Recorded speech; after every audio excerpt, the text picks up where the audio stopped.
पयर हांव एक गोंयचे भायले एक कपलाक मेळ्ळें आनी त्या बायलेन म्हाका एक कांय गोश्टी अश्यो सांगल्यो की तिणें म्हळें म्हाका की आपल्या गोंयान येवपाक भंय दिसतालो, खूब वर्सां आपूण गोंयान आयली ना. आनी कित्याक काय म्हळ्यार तिका दिशिल्लें की गोंयान जें आसा कल्चर म्हणटा तें कंप्लिटली पार्टी कल्चर आनी लोक जे आसा दीसभर हांगा बिचार पडिल्ले आसता, दीसभर पिवन टायर्ड जाल्ले आसता.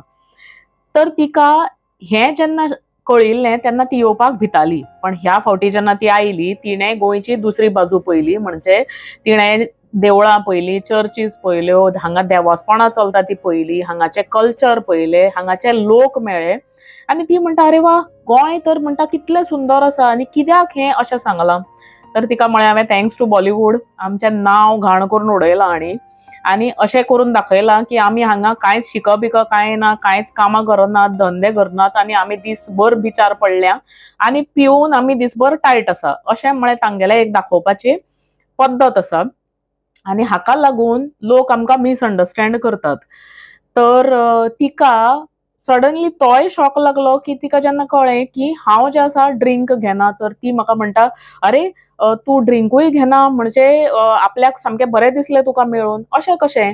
तर तिका हांवें सांगलें पळय, भुरगेपणान जें आसा हांवें म्हजो हेल्थ म्हाका इश्यूज थोडे जाल्ले जे हांवें तकली फोडून म्हगेले लिटरली जाग्यार हाडल्या.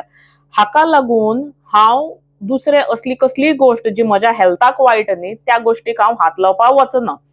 आनी कोणें म्हाका फोर्स केलो सुद्दां न्ही म्हाका तातूंत कांयच फरक पडना. कित्याक हांव दुसऱ्यांक पिनाका म्हणून हांव फोर्स करना, तेन्ना दुसऱ्यान सुद्दां म्हाका म्हळें फोर्स करचें न्ही अशें म्हजें म्हणणें. आतां तिका हांवें तेंय सांगलें की पयलीं जें आसा सगळे लोक म्हळें वेस्ट कॉपी करपाक न्ही, वेस्टान कशें चल्लां, वेस्टर्न कल्चर हाजेर तुका इतले इम्प्रेस जाताले की सगळ्यांनीच पिवप, दादल्यांनी पिवप, बायलांनी पिवप आनी आतां करता करता भुरग्यांनी सुरू केला पिवप, सिगरेटी ओडप, which is very very heartbreaking. म्हणजे म्हाका ती तें आयकूंक सुद्दां पळोवंक सुद्दां न्ही मनाक खूब त्रास जाता.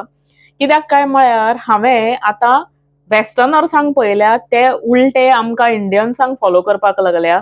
ते योगा, आयुर्वेदा, आमचे कल्चर, आमी कशी खातात, कशी पितात हाजेर सुद्दां तांची स्टडी चल्ल्या. कित्याक इंडियन्सांचें हेल्थ सदांच पयलीं बरें आसतालें आनी आतां आमचें उलटें जालां. आमी तांकां कॉपी करतात आनी आमच्या हेल्थाची आमी वाट लावन घेतल्या. मध्यान रातीर जेवप, मध्यान रातीर पार्ट्यो करप, हें सगळें आसा. हांव करनाका म्हणना, पण हाजेर मातसो विचार करात. हेल्थ एकदां गेलें न्ही तें परतें हाताक मेळना.